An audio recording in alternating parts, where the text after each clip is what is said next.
मुझे अपने पति की बहुत याद आ रही थी। वह कई दिनों से मुझे फोन नहीं कर रहा था।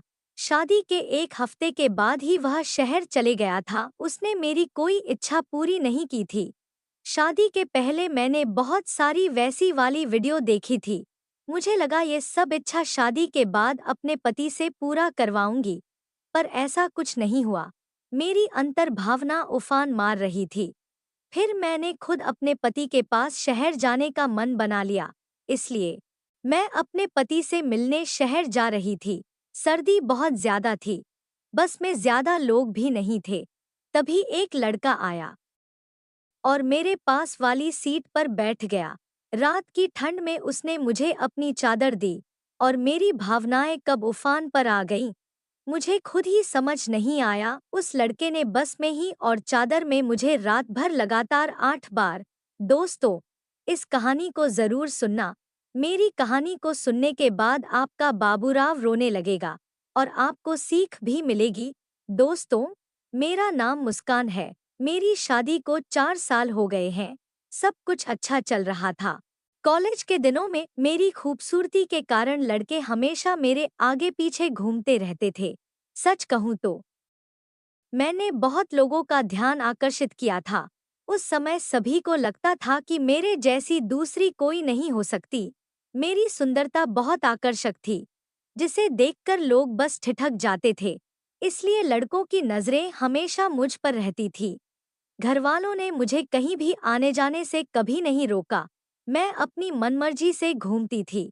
लेकिन फिर मेरी शादी अजय से तय हो गई। अजय, जो अब मेरे पति हैं, कोलकाता में नौकरी करते थे। शादी के बाद वह मेरे साथ सिर्फ एक हफ्ता रहे और फिर कोलकाता चले गए। उनकी नौकरी बड़ी थी, इसलिए माता पिता ने मेरा रिश्ता उनके साथ तय कर दिया था। शादी के बाद सब कुछ बहुत अच्छे से चल रहा था। नया घर, नया प्यार और नया पति, सब मिलाकर मेरी जिंदगी खुशी खुशी गुजर रही थी। अजय रोज मुझे फोन करते थे और मैं उनके फोन का दिन भर इंतजार करती थी। घर में मैं और मेरी सासू माँ ही रहते थे। जब मेरे पति का फोन नहीं आता था तो मुझे गुस्सा आता था, लेकिन जैसे ही उनका फोन आता, मैं सब कुछ भूल जाती और उनसे बातें करने में खो जाती। मेरा दिल हमेशा उनके पास ही रहता था और मुझे उनके साथ रहने की बहुत इच्छा होती थी। इसलिए मैं हमेशा उनसे कहती, मुझे कब कोलकाता लेकर जाओगे? मुझे आपके साथ रहना है। वह हंसते और कहते, जल्दी ही ले जाऊंगा, थोड़ा इंतजार करो। लेकिन मुझे वह समय कभी समझ नहीं आता। वह कहते, घर का निर्माण चल रहा है, जैसे ही वह पूरा होगा मैं तुम्हें कोलकाता ले जाऊंगा। किराए के घर में रहना हमें पसंद नहीं है। उनके इन शब्दों से मुझे बहुत खुशी मिलती। मैं मन ही मन खुश हो जाती और सोचती कि कुछ दिनों बाद मैं अपने पति के पास रहने जाऊंगी। लेकिन दिन गुजरते गए और जैसे जैसे साल बीतते गए, उनके फोन भी कम होने लगे। उनके बात करने का प्यार भरा अंदाज भी खत्म हो गया। अब मुझे उनकी यह बेरुखी खलने लगी थी। लेकिन मैं खुद को समझाती कि वह काम में व्यस्त होंगे। इतने बड़े काम में उनके पास समय कहाँ मिलेगा। पर मेरे मन के सवाल शांत नहीं होते थे। एक दिन मैं कपड़े सुखा रही थी। तभी पड़ोस के शर्मा अंकल ने मुझे आवाज दी, मुस्कान, तुम्हारा पति बहुत दिनों से गांव नहीं आया, ऐसा क्यों? मैंने जवाब दिया, ऑफिस का काम होता है, इसलिए उन्हें गांव आने का समय नहीं मिलता। यहाँ घर का निर्माण भी चल रहा है और वह मुझे अगले महीने कोलकाता ले जाने वाले हैं। इस पर शर्मा अंकल बोले, मुस्कान, वह तुम्हें धोखा दे रहा है। वह वहाँ किसी और लड़की के साथ शादी करके रह रहा है। तुम्हें वह बेवकूफ बना रहा है। मुझे उनकी बातों पर यकीन नहीं हुआ, लेकिन फिर भी उनके शब्द मेरे मन में घर कर गए। इधर एक महीने से मेरे पति का फोन भी नहीं आ रहा था। जब मैं उन्हें फोन करती तो वह फोन नहीं उठाते थे। धीरे धीरे मुझे शर्मा अंकल की बातों पर शक होने लगा। मैंने यह बात अपनी सासू माँ को बताई, लेकिन उन्हें यकीन नहीं हुआ। उन्होंने कहा, अजय ऐसा कभी नहीं करेगा। पर मुझे चैन नहीं था। मैंने अलग अलग नंबरों से उन्हें फोन करना शुरू किया, लेकिन कोई फायदा नहीं हुआ। उन्होंने मेरा नंबर ब्लैकलिस्ट में डाल दिया था। जब फोन लगना बंद हो गया तो मैं बहुत निराश हो गई। इसके बाद मैंने उन्हें मैसेज भी भेजे, लेकिन उनका कोई जवाब नहीं आया। अब मैंने ठान लिया कि चाहे जो हो जाए, मुझे कोलकाता जाकर सच का पता लगाना है। मैं कोलकाता जाने के लिए बस में बैठी। मेरे मन में कई सवाल थे, जिनके जवाब मुझे वहां पहुंचने के बाद ही मिल सकते थे। बस में ज्यादा लोग नहीं थे। मेरी बगल की सीट खाली थी। तभी एक लड़का बस में चढ़ा और मेरी तरफ देखकर मुस्कुराया। वह आकर मेरी बगल की सीट पर बैठ गया। मैं अपने विचारों में खोई हुई थी। उसने मुझसे पूछा, आप कहाँ जा रही हैं? मैंने जवाब दिया, कोलकाता। वह बोला, मैं भी कोलकाता जा रहा हूँ। तो चलिए, हम दोनों साथ जाएंगे। ठंड काफी बढ़ गई थी और कोलकाता का सफर 14 घंटे का था। 14 घंटे मुझे बस में ही बिताने थे। मेरे चेहरे की चिंता साफ दिख रही थी। वह लड़का इसे महसूस कर चुका था। उसने मुझसे पूछा, आप बहुत परेशान लग रही हैं। क्या कोई दिक्कत है? मैंने उसे कोई जवाब नहीं दिया, क्योंकि वह अजनबी था और मुझे उससे बात करने का मन नहीं था। धीरे धीरे वह मुझसे बातें करने लगा। उसका नाम विशाल था और उसने मुझे बताया कि वह कोलकाता में नौकरी करता है। उसने मुझसे पूछा, आप कोलकाता क्यों जा रही हैं? उसकी बातों में एक अलग ही मिठास थी, जो मेरे मन को भा गई। मैंने महसूस किया कि इतने दिनों से मैं अपनी दिल की बातें किसी से कह नहीं पाई थी। लेकिन विशाल का स्वभाव मुझे अच्छा लगा। उसकी बातों ने मुझे सहज महसूस कराया और मैं उससे अपनी सारी बातें करने लगी। मैंने उसे अपने पति अजय के बारे में बताया और यह भी कि मैं कितनी परेशान हूँ। मेरी बातें सुनकर उसे बहुत बुरा लगा। वह मेरे दुख में मेरा साथ देने लगा। उसने कहा, अगर आपको कोलकाता में कोई परेशानी हो तो मुझे फोन करना। उसने मेरा मोबाइल नंबर लिया, लेकिन मैंने उसका नंबर नहीं लिया। ठंडी हवाओं के बीच मुझे थोड़ी राहत मिली और कब मैं उसके कंधे पर सिर रखकर सो गई, मुझे पता ही नहीं चला। सुबह सुबह जब मेरी आंख खुली तो मैंने पाया कि वह जाग रहा था। मैं घबरा गई और तुरंत उठ गई। उसने मुस्कुराकर कहा, कोई बात नहीं, आप और सो सकती हैं। फिर वह बोला, हमने रात भर बातें की, लेकिन आपने अपना नाम नहीं बताया।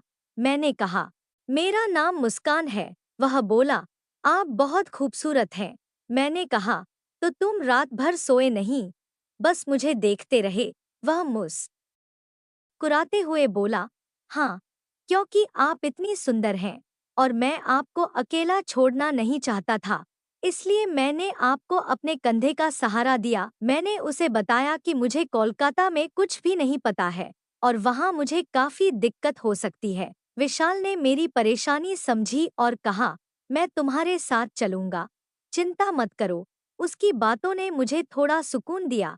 मैंने उसका साथ मांगा और वह बिना कोई झिझक मेरे साथ चलने के लिए तैयार हो गया। कोलकाता पहुंचने पर मुझे बस अपने पति का पता मालूम था।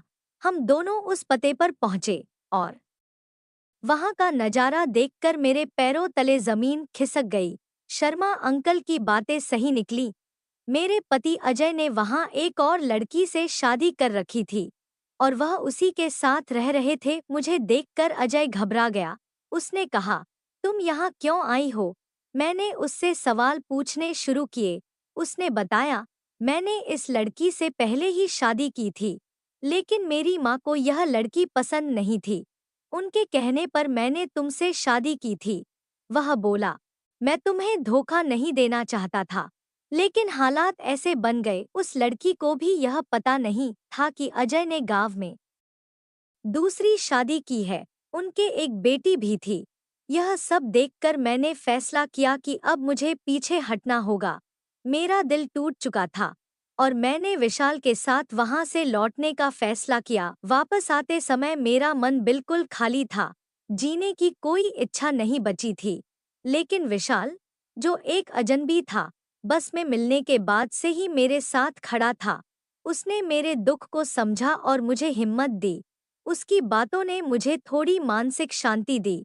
लेकिन मेरे दिल में अब भी यही सवाल था कि मेरा पति अब कभी मेरा नहीं हो सकता। विशाल ने मुझसे कहा, मेरे पास एक कमरा है, आपको आराम की जरूरत है, चलो वहां चलते हैं।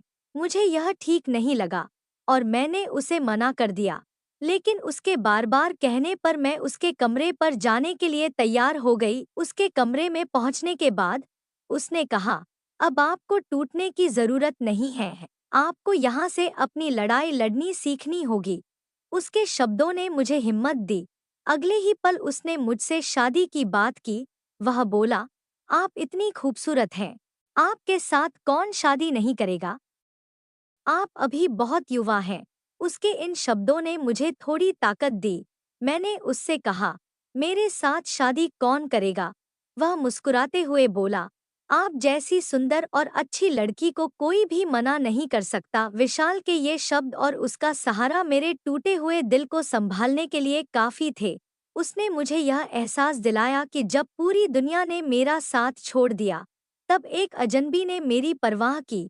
उसने मुझे सहारा दिया, जबकि कोई और होता तो शायद मेरे हालात का फायदा उठाता। मैंने विशाल को धन्यवाद दिया और कहा, आप मेरी बहुत मदद कर रहे हैं, मुझे सहारा दे रहे हैं, लेकिन इस स्थिति में शादी के लिए मैं तैयार नहीं हूँ। मैंने गांव लौटने का फैसला किया। दूसरी शादी करने का तो मैंने कभी सोचा भी नहीं था। गांव पहुंचकर जब मैंने अपने परिवार और सभी को यह पूरी बात बताई, तो सबको गहरा सदमा लगा। हर कोई मुझे दोष देने लगा। एक गलती की वजह से मेरा पति मुझसे दूर हो गया था। मेरे मन में विचारों और शंकाओं का तूफान चल रहा था। मुझे लग रहा था कि शायद मैंने कोई पाप किया होगा। मैं खुद को ही दोषी मानने लगी। इस बीच विशाल मुझसे फोन और मैसेज के जरिए संपर्क में था। पहले तो मैं किसी से बात करने के लिए तैयार नहीं थी, लेकिन फिर मैंने सोचा कि अपने दिल की गड़बड़ियां कहीं तो व्यक्त करनी होंगी। इसलिए मैंने विशाल से फोन पर बात करना शुरू किया। कुछ दिनों बाद विशाल मुझसे मिलने गांव आया। उसका स्वभाव वाकई बहुत अच्छा था। उसने मुझे कई जगहों पर घुमाया। उसे मेरी सारी बातें मालूम थी। फिर भी वह मुझसे शादी करने के लिए तैयार था। हमारी पहली मुलाकात बस में हुई थी और वहीं से हमारा रिश्ता शुरू हुआ। यह कब इतना गहरा हो गया, हमें पता ही नहीं चला।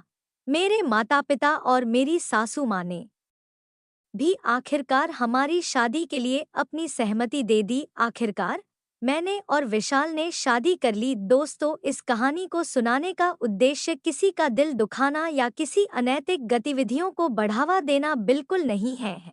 बस आप सबको जागरूक और सचेत करना है। अगर आपको मेरी पसंद आई हो तो वीडियो को लाइक, चैनल को सब्सक्राइब करने के साथ इस वीडियो को ज़्यादा से ज़्यादा लोगों को शेयर करें। मिलते हैं फिर ऐसी ही कहानी के साथ। धन्यवाद।